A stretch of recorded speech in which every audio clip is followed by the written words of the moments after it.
So in this line of research, we look at the performance of capitalism in Egypt. It's a broader theme to try to understand why Arab capitalism hasn't been very dynamic, why we don't see firms entering, more competition, more innovation. And we ask whether this is connected to the fact that political regimes were not open in the past and could not afford to have the opposition finance itself from a free, open, competitive market, if you like.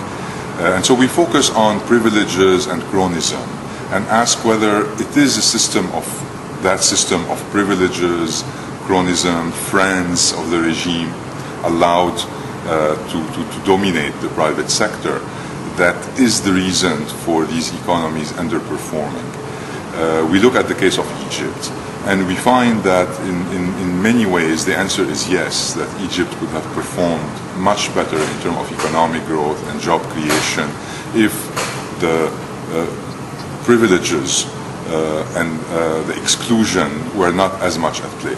In particular, we look at firm surveys and we ask questions such as, did the sectors dominated by privileges grow more? Were they more profitable? Did we see sufficient entry there?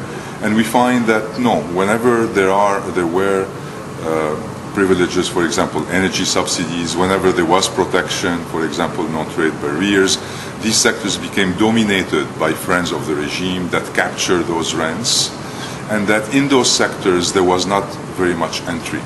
The non-connected took a seat back, they could not compete. These are our main results. What we really try to do here is to open up a field so that researchers looking at the performance of the private sector look at it from a more political economy angle and also ask, are the sectors well regulated? Why yes, why not? We hope that this paper will be followed by many others.